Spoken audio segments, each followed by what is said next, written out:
Head over to the brand new FriendoShop.com and get your latest Friendo merchandise. While you're there, use code FriendoFriday to get 20% off. And don't forget to pick up Don't Interrupt the Game t-shirt right now. FriendoShop.com.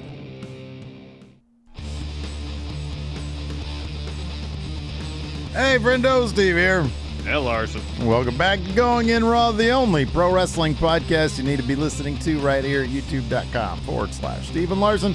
Available wherever podcasts can be found. And of course, these days taped live at the YouTube as well as the Twitch, twitch.tv/Steven Larson. Quick shout out to everybody, all the friendos for joining us yesterday for the big Christmas office party, the holiday office party, sorry, I should say, the Church of Friendos office party. Thanks to Kayla and Alex and the Enforcer for hanging out with us. Absolutely. It was a blast. I had no idea that we'd get so much mileage out of this Family Feud Jumbo Edition game, Larson. Yeah, but, money well spent, Steve. But I'm telling you, I think we're onto something when it comes to doing our own. Look, all respect for all the effort and work put into Quizlemania, but I've always wanted to be a game show host. We have the Enforcer, who I think would actually make an excellent game show host. Yeah, I think 2023 might be the year that we break the wrestling internet with our own game show. Which would be just playing that version of Family Feud, right? Ideally, if it's going to be as fun as it was yesterday. I'm gonna take the Family Feud game and put it over at the Friendo Club TV for the people who enjoy the YouTube stuff. I'm going to put that up. I think I have it scheduled for, I don't know, late last night in bed, I was scheduling out Friendo Club TV for this week. Thursday. I think it's supposed to go up on Thursday. All right, sounds good. Sounds good. Until then, it's still available on the Twitch if you want to go check it out over there. It's not going anywhere. Yeah. So, yeah, that was a lot of fun. On today's episode, of course, we're going to be talking about. So, yeah, we've got, it's Christmas week, obviously. Yes. Are there any, programming adjustments that we need to tell the people about? Or is this, yeah, well, for sure. I think for sure. Yes, for sure. There will be no live show on Friday. Right. Friday off. We're doing Smackdown on Thursday, right? Yeah. Okay, cool. And then no live show on Monday. Tuesday is, we're going to talk about that after we're done here, finalize scheduling and stuff, because it looks like, has been confirmed officially, but looks like Raw next Monday might be a best of clip show type deal. That's awesome. Which case, there's no reason to do a recap, so we might pre-tape something. Again, stand by. Otherwise, Monday, today, obviously, we're doing a show. Tomorrow, we'll do our Raw recap. Wednesday evening, we'll be here for AEW. Yeah. And then, Thursday, Smash Zone. All that programming should go down as scheduled this week. On Overrun this week, so I put out a survey on the YouTube channel, Steven Larson, and then also on the Patreon. We're doing Numbers Don't Lie on ourselves? Yeah, we are. Yeah, we're doing that. It's not a Numbers Don't Lie, but it is what they want to see from us in 2023. Yes. And, man, I always like to take a look at where we've been and where we want to go. It's our performance review. It's our annual performance review. Yeah. So we're going to do that this week on Overrun. You can check that out by becoming a patron at patreon.com/Steven Larson. You can also get there by being a YouTube channel member at the Steven Larson channel. And we also do it live for the Twitch subs as well. So be sure to check that out on this episode of Going In Raw. However, we've got, we're going to be reviewing AEW's Rampage from Friday. Also, the return of John Cena via a Matt Chat question. Well, and also the live debut of Uncle Howdy. Oh boy, we got a lot to talk about there, buddy. Yes, we do. We've got possibly a couple news stories here. We got possibly the return of Demon Balor coming up shortly in the very near future. But first, we got an update on Kenny Omega's contract and how, oh man, he's heading to WWE. Larson, what's the latest on this? It's entirely possible that we could see a major shakeup. Yeah. So of course we've seen Jon Moxley, Chris Jericho sign contract extensions with AEW this year in recent months. But what about one of the promotion's founders, one of the executive vice presidents, Kenny Omega? Has he signed a new deal? Is he going to sign a new deal? When is his contract expiring? These are questions that we need to have answered. So in a recent Wrestling Observer Radio, Dave Meltzer talked about the cleaners contract status, saying that Omega's contract is either up January 30th or February 1st, so early 2023, and added the following. These transcripts come to you from Wrestle Talk. Quote, but AEW is currently advertising him for the Winnipeg show that's in March. Does that mean his contract has been extended to make up for the injury time, or has he signed a new contract? As far as I know, he hasn't signed a new contract, and I would think if he had, they would have sent out a release like they did for Jericho and Moxley. Gian. But because he had all that time off with injury, I think that they froze it and will extend it. I think that he and the Bucks probably, like what happened at the end of 2018, early 2019, I think they probably all want to expire around the same time. And then whatever they do next would be they could split, make different decisions. But my gut is that they'll probably be a package deal. Either all stay or go. But I do not know that there's been a new deal. I don't think that there's been, because, again, I think if there was, like they did with Moxley and Jericho, they'd probably make a release about it. That's true, that if Kenny had signed an extension, they probably would have done a press release, because that's what they've done for Mox and Jericho. I mean, it makes sense if Kenny and the Jackson brothers want to continue wrestling as a unit, then they kind of have to have all their contracts expire at the same time, roughly. Yeah, I get that this sort of Tony Khan needs to butter him up pretty heavily over the next year and make them feel that they are vital. You know, it's one thing for us as fans, as nerds, to think, man, it's all elite wrestling. We're here for the elite, along with the other great talent they've signed, you know, since they started the company. But, you know, the bottom line is they're not owners of the company. They're not like, you know, they're not stuck there. No. They're talent. And I know they're EVPs, but as we saw recently, you know, that doesn't make them, you know, immune from certain things like getting suspended pending certain investigations. So really they're just sort of like, they're just talent, you know? Yeah, they're talent. And they can leave if they want to leave. And with Triple H at the helm of WWE, you know, anything can happen. The next, you know, as crazy as the last 12 months of wrestling has been, now that AEW has been established for as long as it has been, next 12 months, next 18 months could get kind of crazy too. Yeah. Yeah. Once we see, you know, we're already kind of in the window of those first bunch of AEW contracts, people who signed early on, you know, which is why we see Jericho and Moxley signing contract extensions. We're starting to see a lot of those over the last year. So those contracts start to expire. Some people have re-signed, some people haven't. And it's going to be interesting once some of the more prominent names who signed early on, their contracts come up. Well, are they going to stay? Are they going to go explore their options elsewhere? So yeah, next 12, 18 months could be pretty crazy in terms of talent jumping back and forth between promotions. So when is the one of the Young Bucks' contract up? I thought I saw it's 2024. I think it's another year. Like it's basically the same time frame. I think it's the end of this year / beginning of next year. Yeah. So yeah, a year from now, you know, especially with the Rumble heating up, you know, we're in Rumble season right now. We're only what, a month away from the Rumble or whatever it is. A year from now, all that talk's going to be, is Kenny going to show up in the Rumble, or the Bucks going to? Yeah, like it was a few years back when he was a free agent. Yeah, shit got really heated then, so that's going to be a lot of fun to talk about a year from now, unless like July rolls around, they're like, hey, we signed 5-year extensions, in which case the Elite have signed 10-year contract extensions with all Elite Wrestling. You would think, though, you know, especially with WWE about to make massive more money with another TV deal. Yeah. You would think that they'd probably wait for free agency, right, to see just how much money they can make? Oh, I would imagine, because not only is WWE getting a new TV deal, AEW's own TV deal is up for renewal. Yeah, within the next year or so. So I would think just because of that, if nothing else, they'd wait. Yeah, right. To maximize their earning potential. You know, especially, you know, Kenny's in his late 30s. You know, the years he has left to earn huge money are probably winding down. That's another big factor. If they can dictate, hey, we want, you know, dates and, you know, the dates that we want and massive money.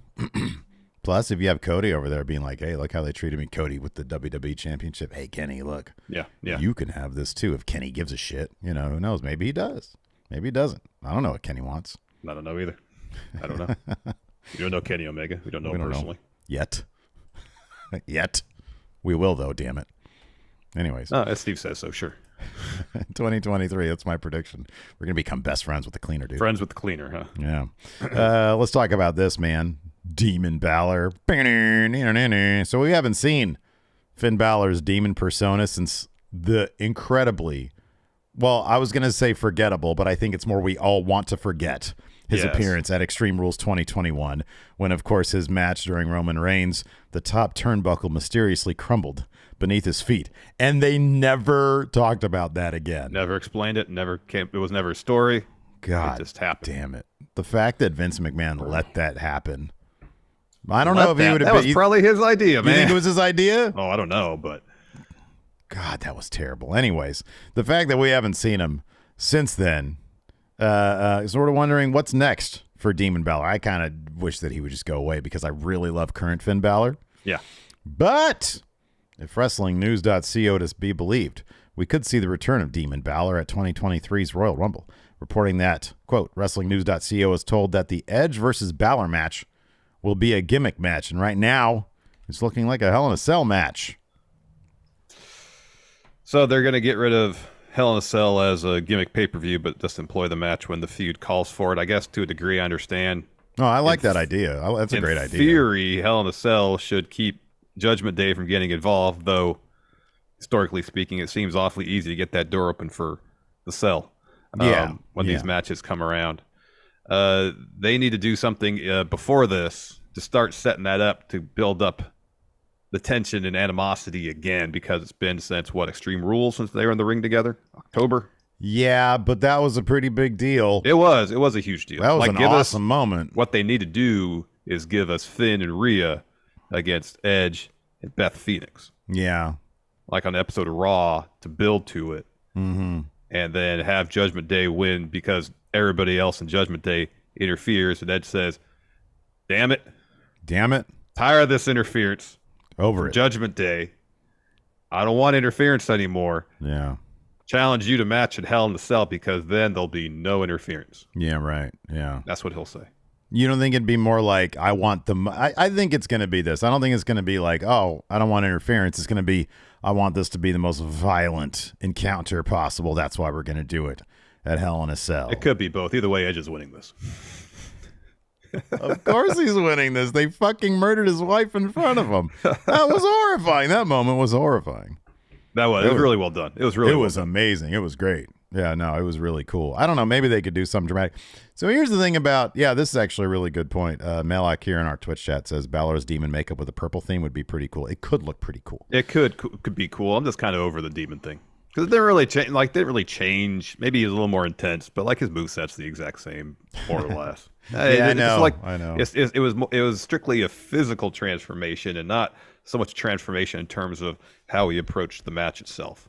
You're right, but there's as far as like a character transformation, he would make goofier faces, which he already does now as as bad guy Balor. Yeah. But he's bad guy Balor, so he is over the top now. His character is, so it really works. So yeah, I know. So here's my one reason why it'd be cool seeing this is because we haven't seen Demon Balor on main roster under Triple H. We've seen him in NXT, and it really wasn't that different than what we got. But yeah, I'm kind of curious if because I'm a big fan of Judgment Day. I'm kind of curious if they can incorporate Demon Balor into what they're doing with Judgment Day. I'd be fine with this as long as it's not the same old. Under Vince, I wouldn't want to see it, but under Triple H, I wonder if they can come up with something cool that could maximize the use of Demon Balor. I don't know what that's going to look like, therefore I'm open-minded to it. I'm still a bit pessimistic because we saw plenty of Demon Balor in NXT while Triple H was running things down there. I kind of know. I mean, I think we kind of know what to expect with Demon Balor. We've seen it. Right on. I'm interested in it. We are going to talk about SmackDown. Right now. That's right. We don't have to take a break. Nice. So, yeah. John Cena sent in a Matt Chat question on SmackDown. He did. Larson. He did. Speaking of over the top. Yeah. He was really hamming it up, wasn't he? Yes, he was. He was doing his Peacemaker shtick. I wonder how Peacemaker's gonna land. He's a James Gunn guy. Yeah. But he's also technically part of the old DC universe. Yeah, they got to bring him over to new DC universe. Do some sort of wonky fucking, where there's all sorts of alternate timelines and Earths and stuff in DC lore, so I feel like it'd be fun to watch. Infinite Earth thing going on. Yeah, that's what I was thinking too. You have him, just fall through a rift in space time or some shit like that. He's right. Peacemaker's great. That fucking show was hilarious. It's pretty awesome. But yeah, no, he sent in. It was at the end of the episode. It was going to be Sammy's made man ceremony, and then but Roman Reigns is like, man, this was going to be your night, but there's still one more issue out there. And that's Kevin Owens. Now, they had scheduled previously in the show. They had told Adam Pearce, we want tag match. Kevin Owens and a partner of his choosing, December 30th for SmackDown. And it had been noted on the Twitter. I think Cultaholics had sent out a tweet saying, Cena hadn't had a match in 2022. That's what I saw it anyways. Yeah. And be the first time. Yes. Yeah, first time in 20 years that he wouldn't have had a match this year. Well, they waited till the last second. December 30th, we're getting Kevin Owens and John Cena against Roman Reigns and Sami Zayn. Mm-hmm. Mm-hmm. That's going to be a hell of a match. Close out the year for WWE programming. Oh, and by the way, we've agreed we're going to do a live watch-along and a live podcast that night. So one of the things, here's a preview for the overrun that I talked about earlier. One thing that a lot of people are saying was, can you go back to doing reviews after the shows? So we do that for AEW right now. There's no chance I'm going to do that for Raw. Mm-hmm. But I understand and actually agree with the point of pre-pay-per-view. Yeah, for go-home SmackDowns, yeah. Right, SmackDowns. And even I'd extend that to go-home Rampages. Yeah. And so I'm live, I'm totally fine. The December 30th SmackDown, so it'd be basically like once a month for special episodes. The December 30th SmackDown, the pre-Elimination Chamber SmackDown, the pre-Revolution Rampage, and so on and so forth. Doing those live, doing a fun watch along, and then doing the podcast afterwards, so that aspect of it isn't wonky. Otherwise, if there's like really super special episodes of SmackDown that are coming up, it's obviously something that we will consider. Yeah. Otherwise, I like having my Friday night, so I'm not going to rearrange that. Yeah, but no, I think for special episodes, definitely, yeah, absolutely. Going back to this tag match, so I mean, in my mind, this tag match will motivate two things. One, it's going to motivate Owens versus Roman at the Rumble.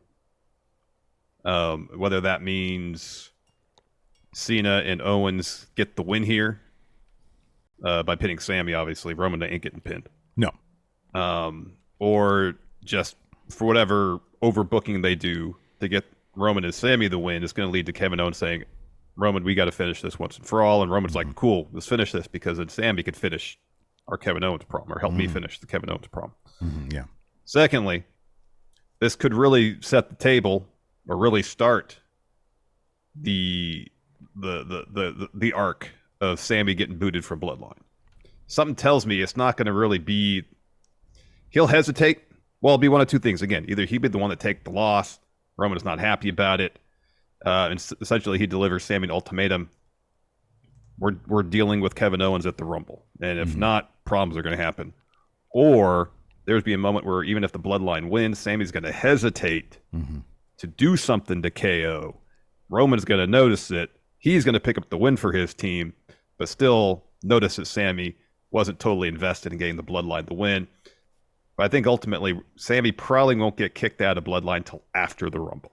Okay. All right. I feel like, because then that will be another moment where maybe if the situation doesn't happen during this match where Sammy hesitates and taking out Owens to help Roman retain the title.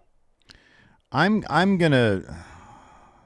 Yeah, I don't know. I don't know. I don't have like a firm sort of opinion as to how this is going to go down. I mean, I think that because I had mentioned, I still think there should be sort of Sammy can't win for nothing, where like the Bloodline wins the match against Cena and Owens. I mean, let's face it, at this point, Cena can eat whatever pin he wants to eat to help along stories.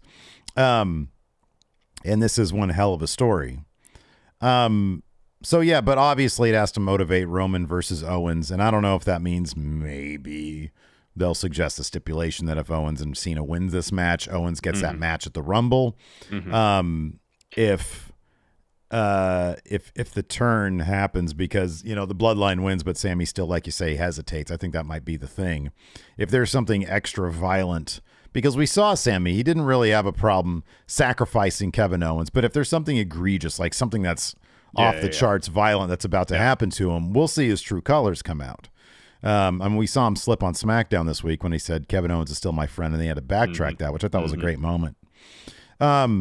So I don't know what would be more dramatic if, maybe the turn happens at the Rumble. If Sammy somehow, obviously Owens is going to lose there. But I don't know if Sammy hesitates during the Cena match and then they jump him out sometime in like maybe the go home episode of SmackDown before the Rumble. Or it happens on the SmackDown or even Raw, because sometimes they do Bloodline on Raw after the Rumble or after pay-per-views. Maybe it'll happen there. I don't know. I have no clue. They have really done a great job properly not telegraphing. A lot of us were saying, oh, we think he might get jumped out this week. You said, no, it's too obvious. They're going to tease it, and then it's not going to happen. However they're doing it, I don't know. I have no idea, Yeah. It just has to happen sometime between now and Elimination Chamber. Yeah, exactly. Yeah. Exactly. Let's talk about Uncle Howdy. So up to this moment, we've only seen him in little video promos. We saw him live for the first time on SmackDown TV. So LA Knight has a promo, calls Bray out. Bray again insists, it wasn't me that attacked you. LA Knight still not buying it, takes the boots. Bray only for Uncle Howdy to make his appearance. Now, more than anything, this bit, in my mind, highlights the limits of how WWE produces their show. This shit should not have been shot with your typical broadcast camera, because it kind of shows how cheap the whole thing is. This is a scenario where you bust out the fancy camera you used to use on SmackDown. Oh, the 8K? Yeah. Oh man, that showed every word. I think that. I don't know. Well, man. If you like this a bit more the camera they cinematically, used. It would help. I don't know who's in this suit, but they look like George Costanza. Like the way, and maybe whoever's in the suit is super fit. The costume. Well, sort of like when Bray had the Burnt Fiend costume. Yeah. Right, exactly. It just looked goofy. It undermined. Yes. Every ounce of mystique that had been built up with Uncle Howdy. I think I forget who the big character was in the hologram on the Mighty Morphin Power Rangers. Yeah, but who I'm talking about, the big face Power Rangers, I want you to do this. Yeah. I'm sure somebody here in chat's going to know who that is, because you're all a bunch of nerds. But that's what Uncle Howdy should be. Like, never showing up looking like a fucking extra at Chuck E. Cheese, Zordon. People saying Zordon. Thank you, Zordon. Doing this shit, like rubbing his hands together, doing this and doing more of this and doing this. And, oh, look, I'm doing a bunch of weird shit because I don't know what to do with my hands. And meanwhile, his fucking sleeves are too long, so his hands are like sticking out like this. He looks like an idiot. This was terrible. This was awful. It wasn't very good. In the words of JD, this was garbage. I was trying to provide some constructive criticism that could have salvaged it. But here's the thing. Good. It wasn't good. I honestly do not think that a proper camera could have saved this, because regardless, the dude just looked goofy in this fucking outfit. Well, here's the thing. When they do those little video promos and whatnot on the Tron, like the cheapness of the Uncle Howdy mask works, because it's like, oh, wow, this is kind of weird. Yeah. You think, oh, this is something that normally they put a lot of money and time and production value into. So it seems like the cheapness of it is intentional. You know what I mean? And when you photograph it better, it I don't know, it makes it kind of more palpable or whatever, or it highlights that in a way that I think it's intended, as opposed to this, when they used, and the broadcast camera is one small part of the overall packaging of it that did not work well. Yeah. I think if you use a camera that's a bit more cinematic rather than TV, it would be more in line with the video package stuff. Like put in the blue light, all that kind of stuff. I mean, I do think that the atmosphere, the theatrics of what they could have put on the stage might have helped. And what he was doing, which was like fake laughing to a terrible laugh track. Yeah, that wasn't good. What also would have helped, like fix that somehow. But he's just up there, and it's honest to God, like something that you would see at like a Chuck E. Cheese. Mm-hmm. It's just like a goofy ass outfit. That was, I mean, they tried to mood light it, they tried to light it, but it was still so too bright. It was way too bright. Like he should be a sinister figure. Yeah, no. And this laughing is like, and man, it just undercut everything they were really doing with Uncle Howdy. If they made the lighting more dramatic, you bring in the blue light like he has in his promos. Yeah. So you just get a little hit of Uncle Howdy. He walks out, and then you hard cut. Yeah. So I mean, the beat is, all right, LA Knight now sees, all right, Bray and Uncle Howdy are two different people. Mm-hmm. That's all we really need. Yeah. And any attempts to kind of make Uncle Howdy seem sinister, the way they put it, oh man, just undercut it entirely. Yeah, I mean, I say the camera thing kind of half tongue-in-cheek because, again, I'm just trying to think of some way, some positive criticism to say how this could have been fixed. No, could have been fixed with new camera? Absolutely not. I think you got like the basics down. Like I think it just needed to be presented in a much different manner. Yes. And I don't know if that's, you just dump all the fog and blue light you can, and you put the camera down sort of low, and you sort of see his silhouette. Yes. In the like fog. A sliver of the mask. Yeah. Right. And just like you can sort of make out what it is, but not really. It's the whole leave it to your imagination type thing. I don't know if that's what you do. I don't know, but this was awful. This was so, I felt so bad because, dude, I want this to succeed. I want Bray's return to matter and for it to be cool because they set it up so great with all the QR code stuff. But when he came out, I was like, this just murdered it. This just absolutely killed it. Now, I fear for Alexa Bliss if she's going to be a part of this because this was goofy as shit. I still think that it would have been a much cooler idea to have Uncle Howdy be this figure. Like, thank you, Zordon, to all you nerds. I'm sorry, you're not nerds. Power Rangers, it was just after our time. We're old. It really was like about 3 years after our time. Yeah. So yeah, it was like Zordon. If Uncle Howdy was like, sort of infiltrating both brands, and he's got Alexa on Raw, maybe to start her own version of, Uncle Howdy's family, and then you got Bray over on SmackDown doing this stuff, I think maybe that could be kind of cool. But to have an actual dude, I mean, I made the joke all the time about, I want to see Uncle Howdy running ropes. We want to see him in the UFC, sitting down, holding the titles because he's going to dethrone Roman.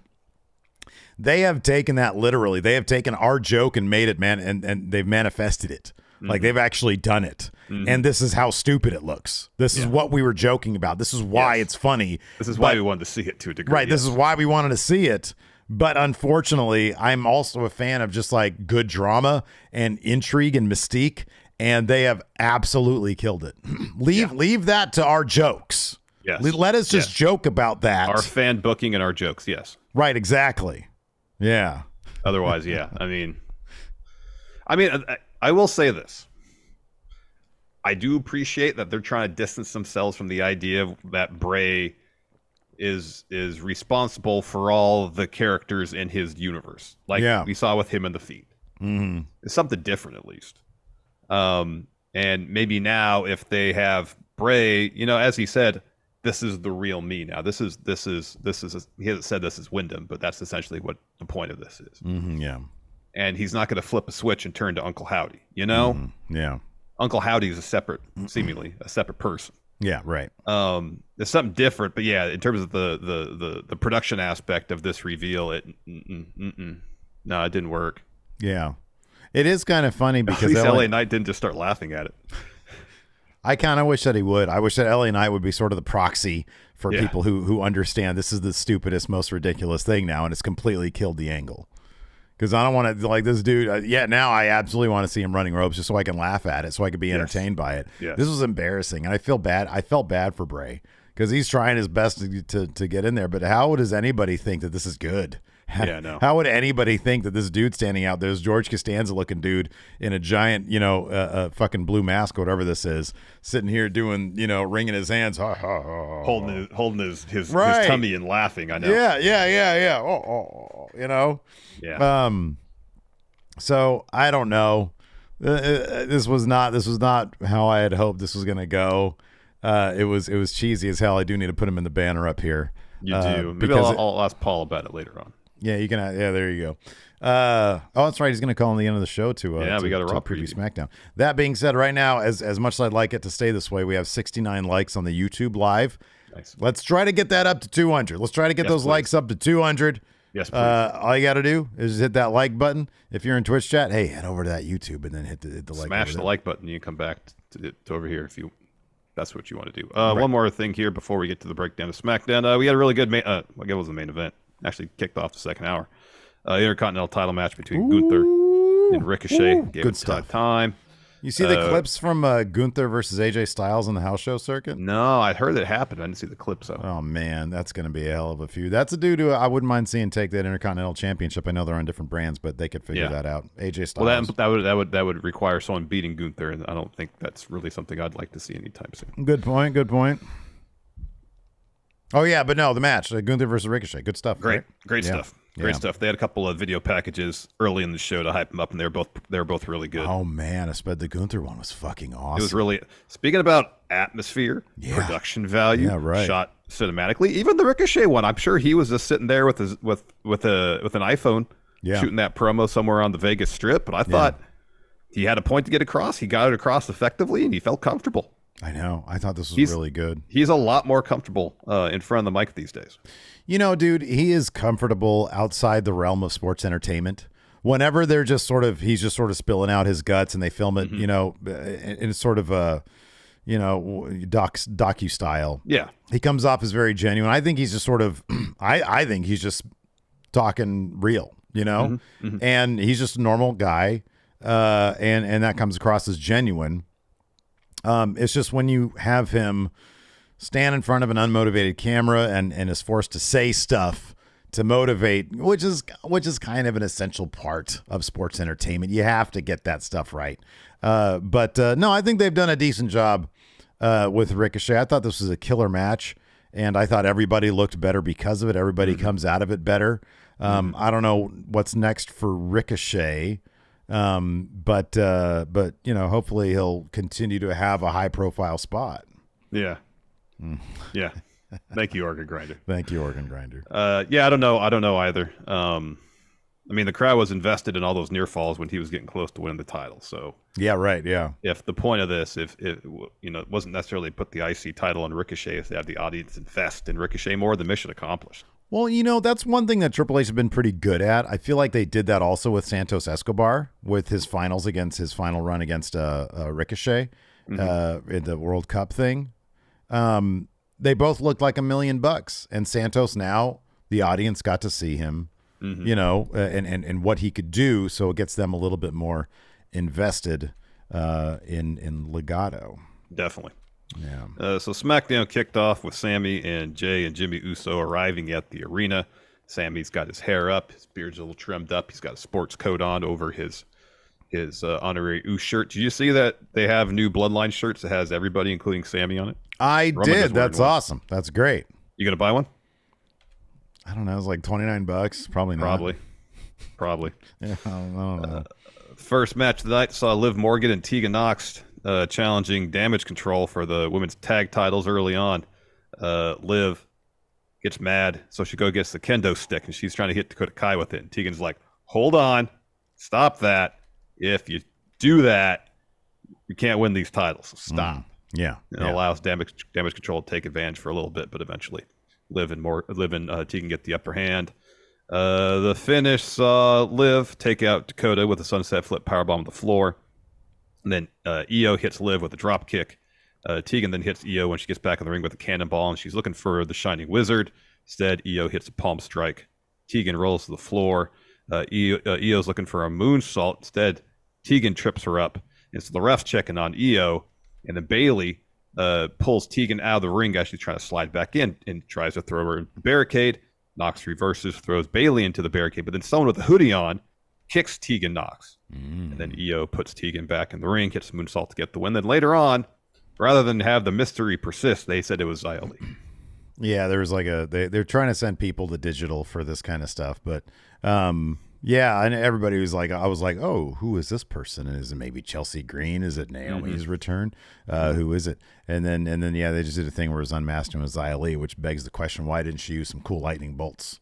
I know. Because it's been established she has lightning powers. Exactly. How cool it would be instead of a super kick, she's like, ultimate power. Yeah, lightning. That'd be cool, yeah. But no, that'd be pretty awesome. Super kick. I guess super kick beats lightning, Larson. Guess so. Guess that's why Shawn Michaels used that as his finisher. Man, it's so satisfying watching those videos of like lightning bolts hitting the ground and like, you ever see that before? It's crazy. Shit just blows up. Yeah, no, yeah. Do you just watch compilations of that when you got nothing else to do? If presented to me, sure. Like if you come across it. Oh, dude, yeah. And then my Explorer page on Instagram is nothing but lightning bolts hitting people. Yeah, I was about to ask if that was on Instagram because that's going to mess with your algorithm a bunch. Oh, yeah, dude. No, as soon as you click on one thing, you get nothing but that. Nothing but that. Yeah. Yes. My Explorer page is fucked up, man. It's weird. It is weird. It's like a naked guy humping the hood of like a car. Yeah, you saw that one. I sent you that one. Yeah. And then you click on that because it's like, how do you not? And then everything is like naked people humping things. But like not other people, just like stuff. Instagram's wild. After that, we had that awesome Gunther video package. Then we had that awesome Ricochet video package. They were just really well put together. They were well done. Really well done. After that, we had Sammy and the Usos in the locker room. Sammy's like, oh, it's a big night. It's like all of our night. But, I did get my hair did. He did look very spoofy. Spiffy. Not spoofy. Spiffy. Spiffy. He looks spiffy, yeah. He says, what do you guys think about the jacket? And Jimmy says, you look good, man. Sammy's like, hey, where's Solo? Jimmy's like, he's with Roman. They're on the way.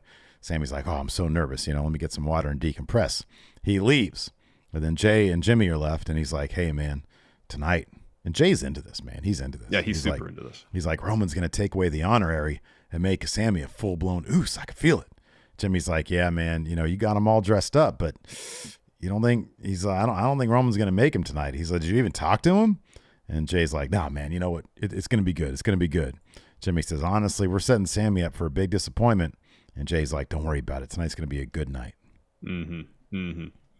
So then we go, I guess there was a QR code thing somewhere that led to footage of this, which was LA Knight tied to a chair with what we were calling the Uncle Harper mask. I don't know if you want to buy the Uncle Howdy mask, it's this mask, not the one with the mustache. I think it's two masks. There's the Uncle Howdy mask, and then there's Uncle Howdy's mask. Yes, yeah. There is. I think that's what it is. That's the delineation. So anyways, LA Knight's in this chair. He's got the second mask on, not the first, not the one underneath the mask. So then when we would presume Uncle Howdy walks in, comes up to him, takes the mask off, and LA Knight's there shouting at him with his mouth taped. Oh, yeah, he's got duct tape on the mouth, so he's like, Yeah. He's calling him dummy through the duct tape. He's trying to say, yeah. He's calling him an incel through the fucking duct tape. So then we cut backstage rather abruptly, and that LA Knight is walking backstage with purpose, but also looking over his shoulder. Oh, yeah, dude. Yeah, absolutely. So after that, we've got, LA Knight walking, like you said. Then we got an LA Knight promo. He says, let me talk to you. Let's go ahead and say this. For the past few weeks, I've been blindsided, abducted, and tied up, but I'm still knocking on Bray's front door. Bray, you're a former champ. You're one of the biggest superstars of all time, and your return was one of the most talked about ever. Yeah! Yeah! Yet all you've done since your return is dressed like a circus freak. You've whined and cried with your victim complex. You say a bunch of stuff that never gets to the point. Yeah! Most of all, you blindside me anytime I ain't looking. L.A. Knight. And you say, it wasn't me, my brother, it was Howdy. You don't know. I know. I know who it was. I know it was you. I can hear you. I can feel you. So here's what I need you to do. I need you to put on whatever mask you need. Call yourself whatever you need to so you can come down here and get stomped out. Yeah! Well, you start shouting, yeah, a bunch. Yeah, yeah. Over and over and over. Yeah, and over. Yeah. So then Bray makes his entrance and says, oh, how I've missed you, Chicago. But you, my brother, I'm sick of you. I'm sick of this entire game we keep playing. Here's the deal. I know you don't believe me, and I understand why, but you're barking up the wrong tree. I haven't touched you, and I think the ironic part is that deep down we both know how the story ends, don't we? So since we both know how this ends, I'm going to give you one more chance to deliver your message. And when I do, you better make it good and worth your while. So Bray gets in the ring, and LA Knight just hits him with a running knee. And then starts punching him, stomping him in the corner, and then Uncle Howdy. Some eerie music. Yeah. First he shows up on the Tron, says, what have you done? Hey, you want to see something really scary? And so he leaves the Tron. So Knight hits a couple more stomps, and then we get the eerie music, and then we get something the opposite of scary. We get Uncle Howdy, and he makes his entrance, and he's holding his tummy and laughing. Now, somebody here in chat, who is this? Denisha says, you guys are kind of quick to judge Uncle Howdy without what's going to happen next. First impressions leave a pretty huge impression. Is there any way that this is intentionally cheesy and they can somehow salvage this? I mean, if you look beyond the production kind of methods to jazz up the Uncle Howdy things, the mask itself, and we've been saying this for a long time, looks really cheap. Yeah, it does. You know, yeah, but it's like you know, like but it's like intentional. I always felt like it was intentionally cheap to kind of make it more creepy looking. Right. It's like, I don't know. I'm trying to think of like, I don't know, a movie of some sort where the serial killer is putting together like, you know, just a creepy outfit to, you know, but it's cheaply done, you know, because he's a serial killer. He ain't got a lot of money. So I don't know if by making it such, I don't know, again, feel kind of cheap, thought it would make it creepier, because like the artificiality of the piped in laughing. Mm-hmm. I don't know. Yeah, but I mean, all we have to work off is the first impression. The first impression is not great, and obviously. Look, here's the thing. My impression right now is what I gave you. You know, it's like that was terrible. Mm-hmm. That's not to say next week it won't be like, oh, I see what they're doing. Yeah, that makes sense. Yes, but I'll believe that when I see it. Indeed. Patrick, what was Patrick Leva here in our Twitch chat. This might be one of those things where this is where we're coming from and nobody else is. Says, I saw mostly positive comments regarding Uncle Howdy with sprinkles of negative. People were into this? What were they into? He looked silly. Yeah, it didn't look scary or intimidating or menacing or anything like that, which I thought was the point. Yeah, me too. But if it's not the point, then I guess they did what they were trying to do. I mean, it's clear that Bray likes, and I don't know if it's this specifically, but it's clear he likes stuff that's sort of aligned with what is that fucking the video game that's set in a Chuck E. Cheese type thing? Five Nights at Freddy's. Yeah, it's got. I mean, the puppets had that kind of vibe to it. Yeah, you know. I don't know if it's a direct, but here's with that though, like instantly you get the reference, you get the aesthetic. Yeah, right.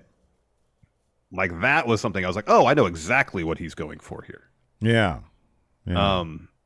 In this, I'm not sure yet. I mean, Kidda here says if we based everything on first impressions, then so much would be worse than it is in wrestling. Things need time to breathe, and I agree with that 100%. Right, but here's the thing, though. This is the only impression we have. Yeah, we're giving you our first impression take, and it's not a good one.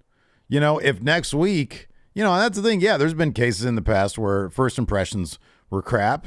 I mean, look at the entirety of Vince's run with Judgment Day. That was crap. You know, but once we saw the development and evolution of Judgment Day when Triple H took over, they've developed chemistry. We like this now. Nothing's set in stone when it comes to our impressions of stuff. Oregon Grinder here says, I was so blown away by Uncle Howdy coming out that I didn't really pay attention much to the aesthetics. Mm-hmm. Mm-hmm.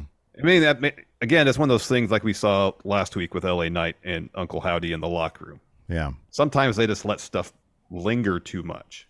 Yeah. And sometimes a hard cut quickly is what you really need to do to really most effectively hit the story beat you want to hit. Like if they had done backlit, Uncle Howdy comes out, you get a shot of LA Knight realizing, oh, Bray's here, Uncle Howdy's there. Maybe Bray's been right this whole time. Mm-hmm, yeah. You get a quick glimpse of Uncle Howdy, you cut. Mm-hmm, yeah. No, ha, ha, ha, ha, ha. Yeah, right. None of that. Yeah. None of that. Because it's unnecessary. Yeah. Nature Fiend says, y'all just said it was ruined. How is that giving it time? Said it was ruined for now. Then say, I don't know what's going to happen next week. I was asking a question. Is it ruined? I don't know. Seems like it. If they keep on doing this shit, it is. But if they give us it's real simple, Nature Fiend. If they give us something good, then I'll like it. If they give us shit, then I won't. Pretty cut and dry. Anyways, after that, we had Roman and Solo arriving at the arena. Then we had Ricochet versus Gunther. The beginning of the match, Pierce is like, yeah, no, Imperium, get out of here. Go on. Get going. Yeah. Great bout. There's a stretch where Ricochet was getting all of his stuff in, even hit the shooting star press. Lost him. Let's go fishing.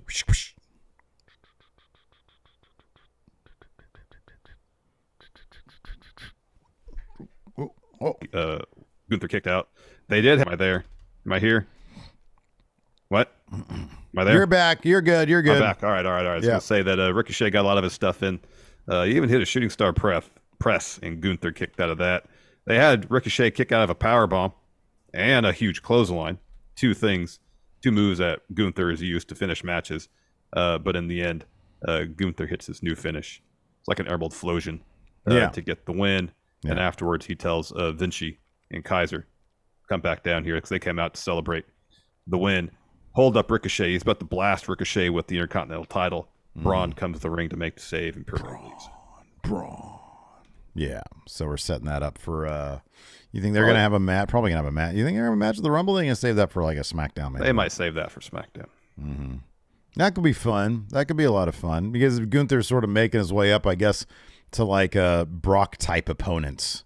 Yeah, he's got Braun, and then I don't know what's going to happen after that. Maybe Lashley will go to SmackDown or something and get Gunther versus Lashley. That'd be a hell of a match, by the way. That really would be. I mean, it'd be interesting if they're kind of setting up whenever they split the titles, have Cody on Raw with the WWE title, give the Universal title to Gunther. Yeah. That'd be pretty cool. I'm gonna do a. You do a poll here. Yeah. There you go. While you get that done, I'll get to this next segment. Cool. So Roman's sitting in his locker room with Heyman and Solo. Jimmy walks in, and Jimmy asks Roman, "Hey, what do you got planned for tonight?" And Roman just smiles at him. Jimmy says, if you're going to make Sammy Uso tonight, I like it. Sammy's my dog. I like him a lot.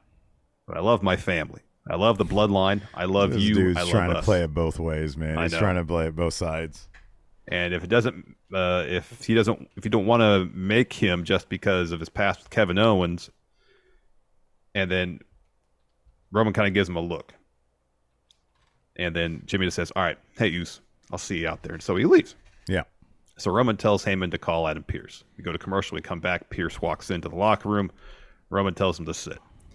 And then motions to Heyman to pitch the idea. So Heyman tells Pearce, Roman's decided to get you out of this trouble you're in based on what happened with Raw, firing Lashley, and so on. Imagine this. Roman Reigns and Sami Zayn versus Kevin Owens and any partner of Kevin Owens choosing. That partner could even be you. And Pearce asked Roman, do you want to do it tonight? Oh, hearty laughter from the tribal chief. Yeah. And Pearce is like, all right, very funny. I get it. He says, all right, Roman, you and Sammy versus Owens in a partner of his choosing. Where? At the Rumble? And Heyman says, to Roman, what if you did this on December 30th, SmackDown in Tampa? And Roman says, sounds a whole lot better than Chicago. Ooh. Yeah. So Heyman says, Pearce, you just scored the biggest tag match of 2022. Yep. Yeah. I like the little shot. Better in Chicago. On network television. After that, we had Legado del Fantasma versus Hit Row versus the Viking Raiders. There was a scary bit here where Top Dollar tried to launch himself over the ropes. On Twitter, he said one of his legs gave out. Yeah, he was holding one of his legs after the match, too. And he just sort of toppled over, but everybody still sold it. And he did tweet out a video of him doing this successfully. Yeah. What he claims was 50 pounds heavier. So, sometimes these things just happen. There's a lot of funny memes about it. So here's our poll. Our poll results are in on Twitch. And this is the one time, I'm going to end the poll here on YouTube because it's been enough time. This is the one time that the friendos are in agreement. YouTube. On different platforms, yes. Usually. They're like, YouTube. Howdy's first appearance? Nay. 65%. On Twitch. Howdy's first appearance? Nay, 57%. There you go. What does it mean? I don't know. Hit Row, get the win here. It means it's divisive. Uncle Howdy, divisive. Yeah. It's not like, I don't know, 65-34, and then 57-43. It's a bit tighter. A little bit. Anyways, this tag match, Hit Row gets the win. They pin Joaquin Wilde after hitting their finish, so they're going to face the Usos next week. Yeah. Hopefully they let them get some promos in. Man, I gotta know who Hit Row is. I gotta know who they are. I know. Let them say something. Give them a cool little video package. Where they get to talk. I know. Yeah. I know. After that, we had Kayla interviewing Raquel in the trainer's room. Asked, "Are you going to compete in this gauntlet match thing next week?" And she says, "The doctor recommends caution and doesn't want me rushing off, but this is personal. Every time I straighten my arm, I'm reminded of what Ronda and Shayna did to me. And last week, they hurt my friend Shotzi. So I want payback. So yeah, I'm going to be in the gauntlet match. And I won't stop until," and then whoop-ass, she gets attacked by Ronda and Shayna. Shayna repeatedly kicks Raquel's injured arm. Do you think she's going to have like a big babyface win in this gauntlet match? Seems possible. Seems probably going to be the case, right? Yeah, she was still in the graphic afterwards for a match, so I imagine she's still in it. Yeah. She's going to come out with a giant elbow those brace. Are fun. Yeah. Yeah, gauntlet matches are awesome. And then we had the Bloodline to close the show. Roman says, "I haven't seen my Bloodline since War Games, and in case you didn't know, we dominated War Games." I mean, what a night that was. But let's talk about tonight, because tonight is the night. Every night is a good night for the Tribal Chief, but tonight was going to be a good night for you, Sammy. But we've got a problem. We've got a Kevin Owens problem. He's a problem, Sammy. He won't leave you alone. He won't stop dragging you down. And if he's a problem for you, he's a problem for me. And if he's a problem for me, he's a problem for the Bloodline. But the Tribal Chief has a solution. Because Sammy, you and I are going to team up and have a tag match against Kevin Owens. And he can find anybody he wants, but it doesn't matter. Because we're going to smash him. We're going to get rid of him. And we're not going to see Kevin Owens again. And Sammy says, "Roman, you're absolutely right. Even after all this time, he continues to drag me down. He betrays everyone, and I'm his only friend." And Roman just starts to shoot Sammy a glance, and you realize he messed up. He goes, hold on, I misspoke. I was his only friend, okay? He says, "Anyways, it'll be an honor and a privilege to stand with you, Roman." And then, do. No, we didn't even get that. Yeah, I know. That's me saying John Cena showed up. I kind of wish we did get that. It would have been more dramatic. It was just like hard cut to Cena up there on the screen. "Hey, everybody, you can't see me." Hey, John Cena's here. That. Hey, John Cena's here, everybody. I got a Matt Chat question for you, Roman Reigns. He says it's holiday season. Everybody loves a good holiday surprise. Cast Christmas Story with 5 wrestlers. No, he said. I was surprised when I got a text out of the blue from Kevin Owens. He said, "What's up, Peacemakers? You know you've had a WWE match every year for 20 years except for this one. Your streak's about to be broken. Do you want to be my tag partner on SmackDown in Tampa?" Did you mention the emotes here, the emojis? No, there was a lot this time, and I was watching. He was like Santa emote, eggplant emote, peach emote. It was pretty funny. Yeah. So he says, "I haven't had a match in 2022. and running out of chances. You're asking me on the last SmackDown of the year. I want to partner with if I want to partner with KO against Sami and Roman, hell yes, I'll be there. I'll be your partner, and we'll bring the fight to the Bloodline. Make your list, check it twice. The Bloodline have been naughty, and Cena Claus is coming down. Oh, holy shit. They bleep that. But he goes off, and then Roman just laughs, and Sammy's looking very concerned. But then Sammy's like, no, we got this. We got this. And Roman's like, it's all good. We got this. Yeah. Roman had one brief moment where he's like, gosh. Yeah. Then Sammy's like, don't worry about it. Didn't see this happening. It's all good. It's all good. Yeah. What's Cena gonna do? Try to roll me up again? Oh, this is a good point. Muta Mayday says, I think people would have booed if they played his music and then he didn't show up in person. That's actually a really good point. Yeah, that is true. That is true. Yeah. That's true. After that, we had Rampage. We had a Rampage. This is Rampage. This is Rampage. Yeah. It was decent. It was fine.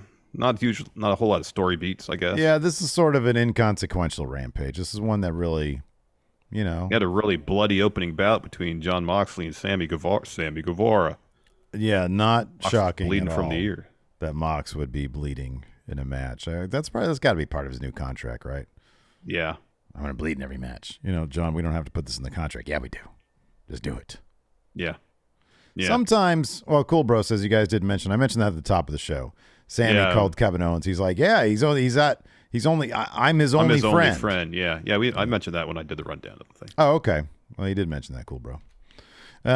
So anyways, Jon Moxley versus Sammy Guevara, which seems to be setting up like a Moxley Garcia thing, perhaps. Maybe because Garcia. Well, also because Sammy is supposed to be Garcia's mentor now. Right, exactly. And so now Garcia is going to have some fodder like, hey, Jericho, why is he my mentor? Lost to Jon Moxley. We thought this JAS Blackpool Combat Club feud was going to end at Final Battle. Yeah, nope. It's just beginning, Larson. Oh, gosh. A whole of the year of this. 2023 feud of the year. Yeah, oh, absolutely. Anyways, Jon Moxley or at least the feud that lasts the whole year. Yeah, exactly. Feud that lasts a year. Jon Moxley gets the win here. Sammy passes out to the Bulldog choke. I did appreciate there was one big old called spot here when Ty was like rubbing the blood on Moxley and the ref was distracted. He just clearly says, slap me. And she goes, whoop. Come on now, slap me. Yeah, come on. Violence. Then afterwards, Mox grabs a mic, calls out Hangman, says, I'm not waiting all night. So Uno runs out to the stage and tries to convince Hangman, don't run to the ring. Hangman runs to the ring anyways. He and Mox brawl on the floor. Security tries to keep them apart, or tries to keep Page out of the ring. He fights them off, hits a buckshot on a security guard that was in the ring, starts going after Moxley. They are eventually separated. It's time for Hangman to ditch the Dark Order. I've been saying this for like ages now, like a year now. Yeah, well, there's not really much of a Dark Order to ditch at this point. No, there isn't. And Preston Vance actually had a pretty good interview in this episode of Rampage where he talked about all that stuff.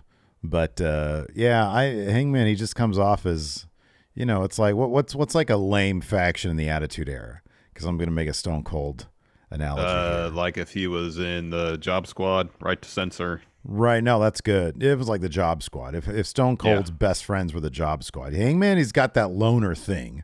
He needs to be a loner. Yeah, get rid of these guys. Yeah, I know.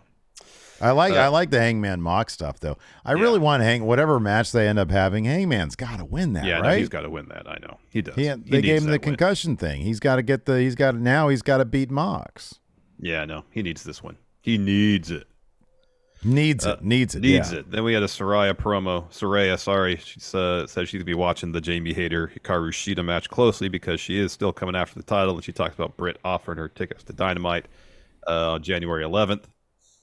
She says Britt and Jamie have been menaces backstage, and I have a plethora of talent to choose from, and we're coming for you. Yeah. After that, we had an FTR promo. Where they just basically called out the Ass Boys, right? Yeah, they're talking about how it's been a good year. It's been a good year. There's kind of Dax's kid was surprised that the fans cheered him. Over. Yeah, so they're like, oh yeah, we're faces now because y'all like us. I don't know why. Dax also exposed his butt cheeks. Mm-hmm. He's got a broken ass bone. Right, exactly. Yeah, so this Wednesday, they're going to be taking on the Gun Club, and they're going to whoop their ass. Yeah, you'd think so. Mm-hmm. Then we had a Jade Cargill video package. So it's Jade, it's Red Velvet, it's Layla. And Layla shows Jade something on her phone. Mm-hmm. And then Jade asked Red Velvet why she was looking so salty last week, because they showed footage of, I can't remember the exact scenario, but Red Velvet kind of made a face like, yeah, I guess what you could describe as salty. So Jade tells her either you can get with it or you can get lost. And Bow Wow, next time you want to interject yourself into my business, my lawyer, Mark Sterling, will be in contact with you. Mm-hmm. We had Britt Baker versus Sky Blue. Britt is able to counter a Code Blue with a super kick and then a stomp to get the win here over Sky Blue. Britt puts on the lockjaw on Sky after the bell. Hikaru Shida comes down to the ring to make the save. And then her and Jamie Hayter get in each other's face. That's gonna be a banger match, dude. Oh, it's gonna be great. It's gonna be great. Then we got that Preston Vance interview you were talking about earlier. Mm-hmm. JR was interviewing him. Right. So JR asks some question, and then Vance says, "JR, who's your boss?" And JR says, "Well, it's Tony Khan. That's who it is." And then Vance says, "It's not a 10-year-old kid, right?" No. Tony Khan is, I think he's 40 years old now. And then Vance says, "Good, neither is mine. Everyone thinks I'm a bad guy for turning my back on the Dark Order, but they weren't my brothers. I was handpicked by Brody Lee. Those guys weren't. I'm a college athlete. Those guys aren't on the same level as me. My real brothers are Roosh, Jose, and the rest of LFI because they see the same potential in me that Brody did. And then JR asks him about -1. And Vance says no kid should have gone through what he had to go through. But over the last 2 years, -1 has turned into a spoiled brat. If I had one message to give to little Brody, it's, hey, kid, it's time to grow up. Oh, wow. Call him a spoiled brat. Yeesh. Harsh words. Harsh words. After that, we had Wardlow versus Exodus Prime. What a great name. A guy with a name like Exodus Prime should win all of his matches. Mm-hmm. That's a phenomenal name. But then, you get Powerbomb symphonied by a guy named Wardlow. I mean, some fantastic sells on those Powerbombs by Exodus Prime, though. What's his full name? Michael Wardlow? I think his full name is Michael Wardlow. Oh, is it Michael? I think that's what it is. Let me double check. All right. So, yeah, Wardlow wins with, I think, 5 Powerbombs. He grabs the mic. Yeah. So I've waited too long for you, Joe. I'm not winning anymore. Get out here. So Joe shows up on the trunk. Oh, man, this promo's fucking This was great. so good. This was so good. He says, Wardlow, who are you to dictate anything to the king of television? What you need to understand is that I set the conditions. So these are my terms. I won't defend my title tonight or next week in San Antonio, and I hope I never have to defend a title in this god-awful state ever again. Talking about Texas. Yeah. He says, but on December 28th in, I think, Colorado, I'm going to give you everything you want. Mm-hmm.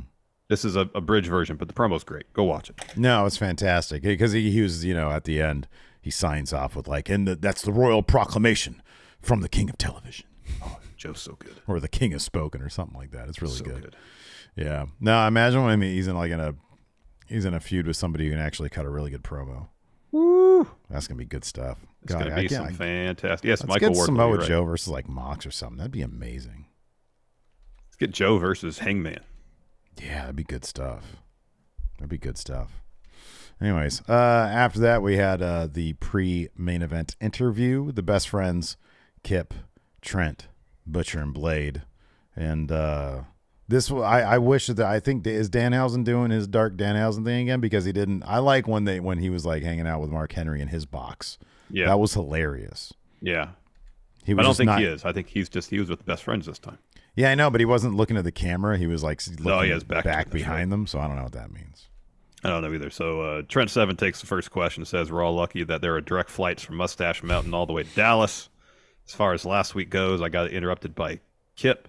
But after last week, I embraced. Oh, sorry, he's interrupted by Kip. Sorry, he says after last week, Trent embraced the change. And then Butcher, in the most pro wrestling voice possible, says, "I'm sick of talking. Let's go out there and fight." And Blade, and Ashley, the most pro wrestling voice possible, says, "We're gonna slice and dice and spill out your guts." Mm-hmm. And Mark's about to wrap it up, and then I know I wrote Dustin in here. Oh, it's Dustin Rhodes. That's right. Yeah. Dustin is Chuck Taylor's real name, I think. Yes, that is correct. Yeah, that confused me for a second. I forgot Dustin Rhodes was in this. He says, "Are we don't get a chance to say anything?"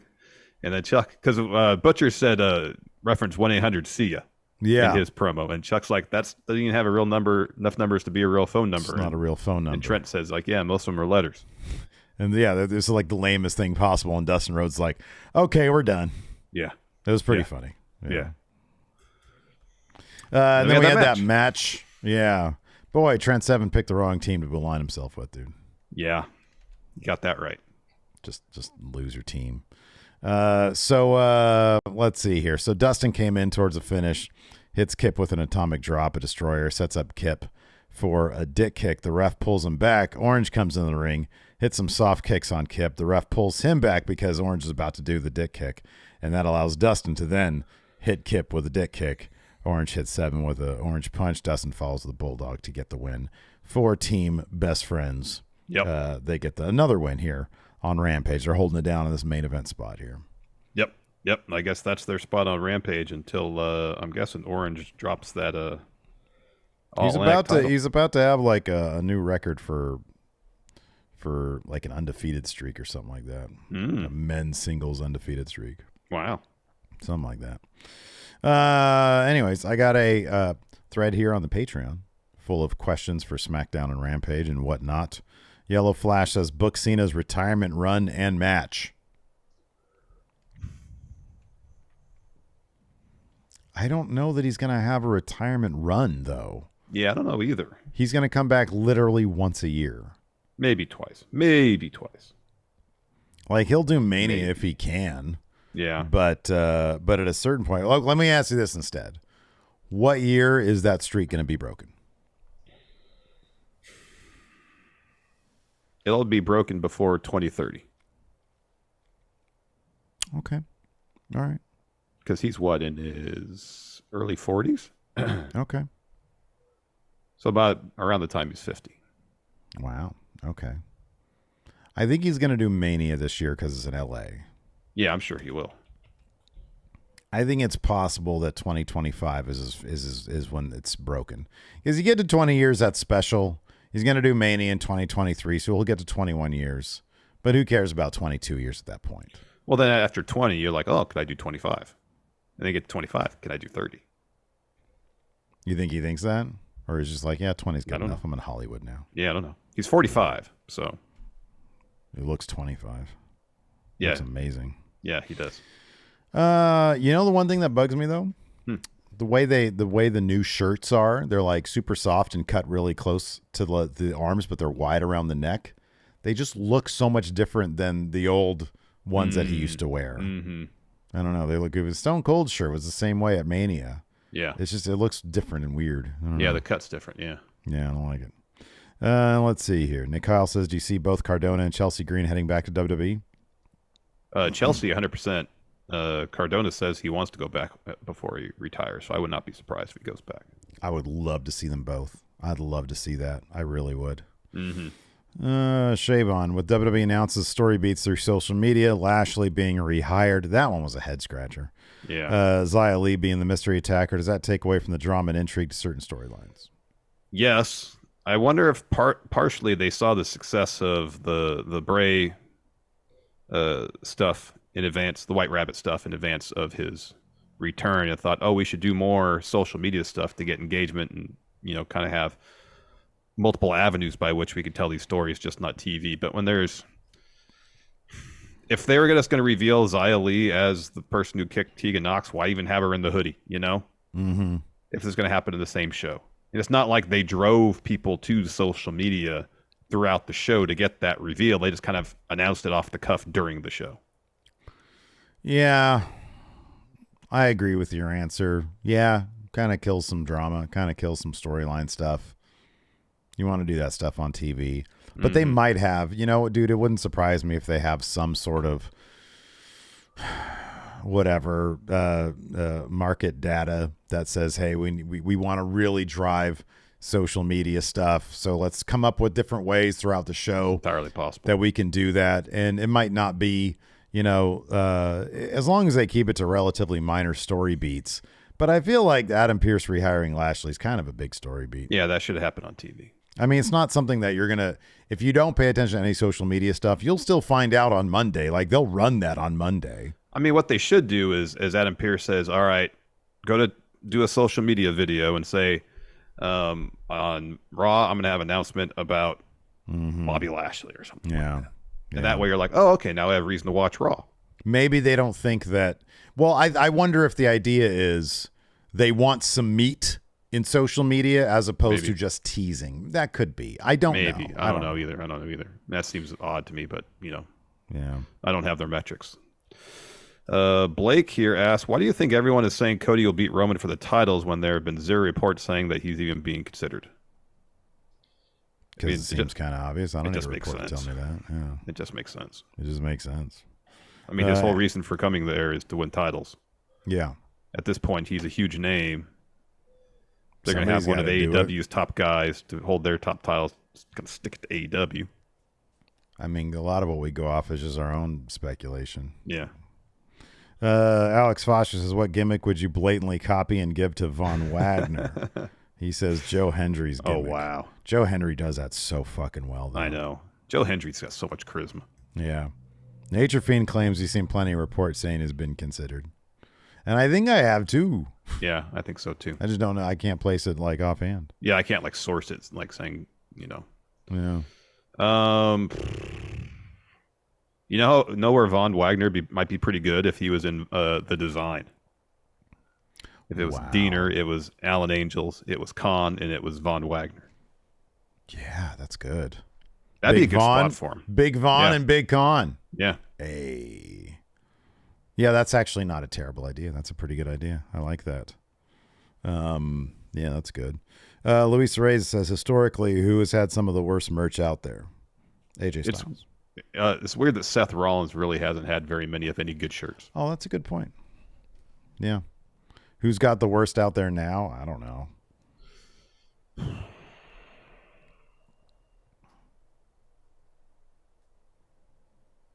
I'd have to look. I mean, for as high profile as he is, Roman typically has some pretty trash designs. Yeah.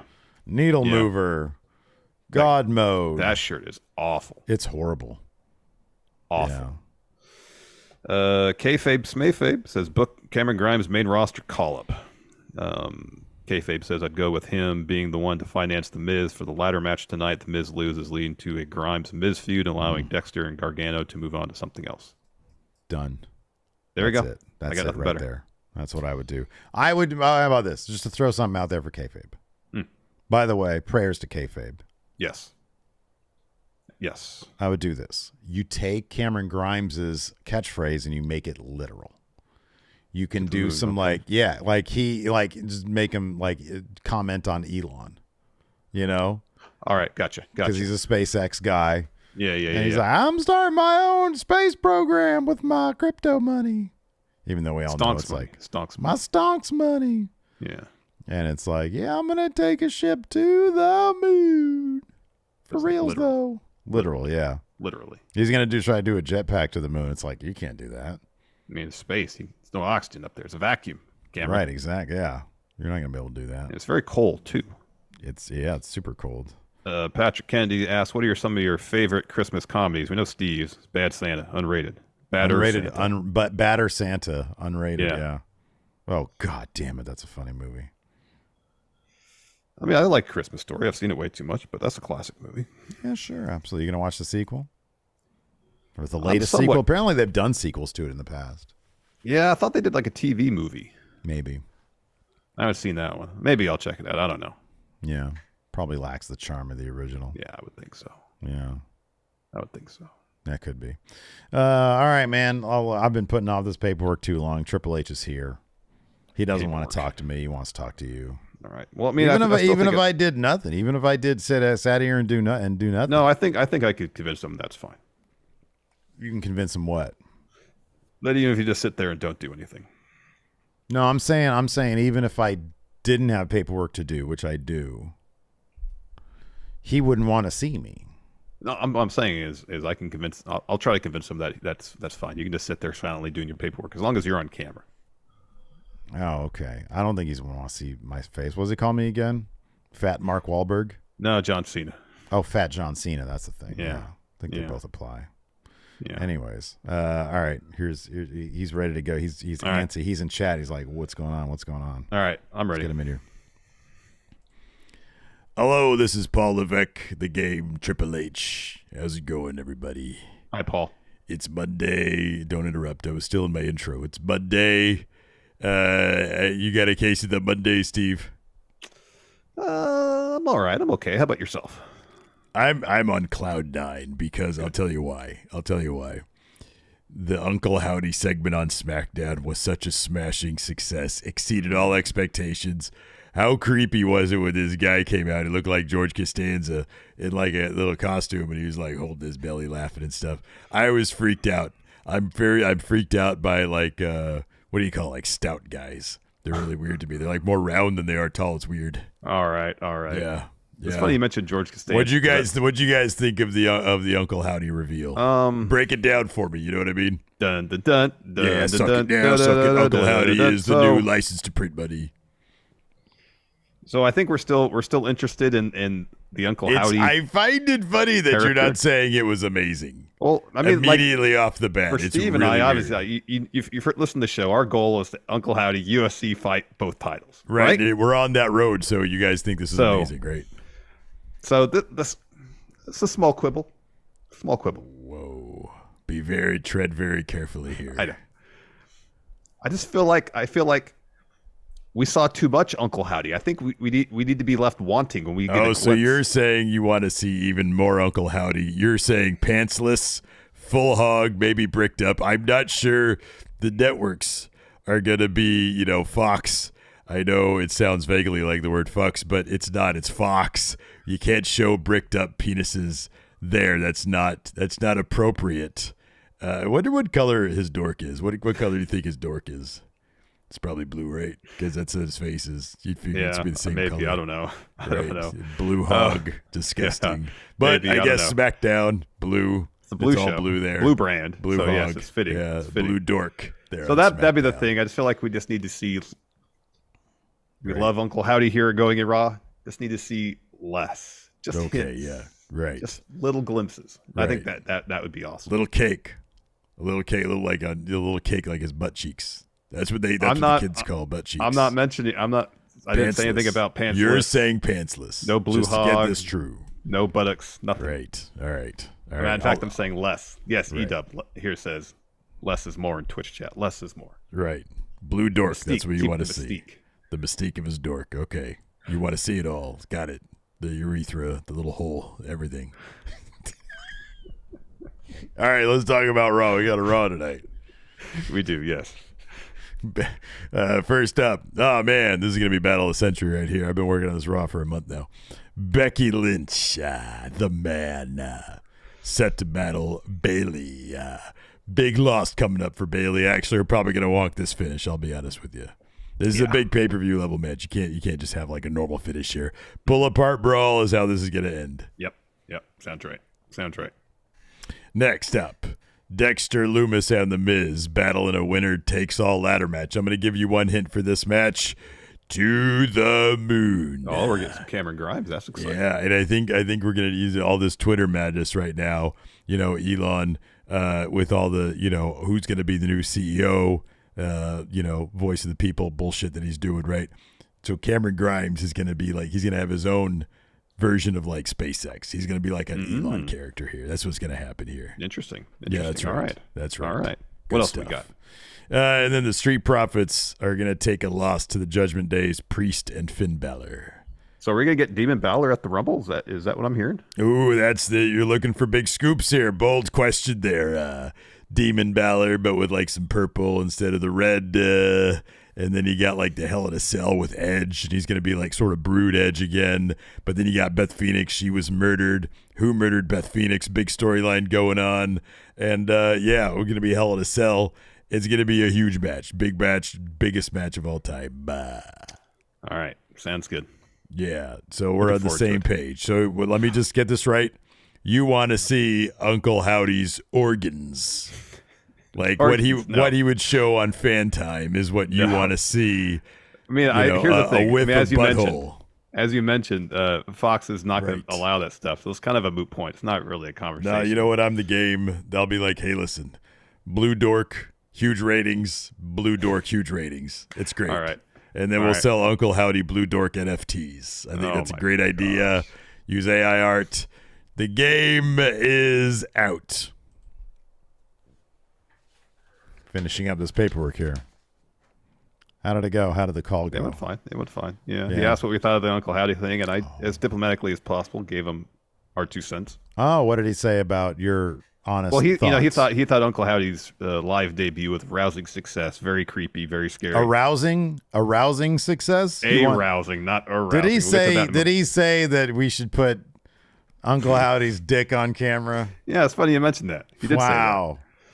That just sounds like something Triple H would say. Yeah. So I just said, hey, you and I invest in Uncle Howdy, championships, UFC fights. Yeah. Less is more. Oh, and then he took that to mean you want to see his dick? Is that what happened? I don't know how, but yes. Wow. I called that one, I guess, huh? Yeah, he also compared Uncle Howdy to Costanza, just like you did. It's a very obvious comparison. Like the first thing I thought, and then I saw on Twitter many people say, "Really, George Costanza? This looks like George Costanza." Let's see if I can corroborate that. Well, we all have our own echo chamber, so yours is probably different. Well, I mean, if I search Uncle Howdy Costanza, something should pop up. Twitter's search engine is broken. I haven't seen any problem. So it is so broken. Literally, Uncle Howdy Costanza, not a single tweet. Right, exactly, because the search engine is so broken. So you can stop looking for that now. Yeah, there's nothing. Right, because it's broken. I agree. So I don't think anybody made that reference except for you and Triple H. Lots of people. Coincidentally, maybe not. I saw it in a lot of places, I'll be honest with you. It is kind of weird. Twitter's search engine as a shoot is actually pretty broken. I was looking for something the other day. I was like, what the fuck? I saw this all over the place. Anyways, that's going to do it for the show. Thanks, everybody, for tuning in. We appreciate it. Tomorrow, Raw review. Yeah, same place, same time. Yeah. You know, all that stuff. And then, till next time, we'll talk to you later. Goodbye. I got to hit the go away button now here on YouTube. There we go. Bye, everybody. It says now would be a good time to run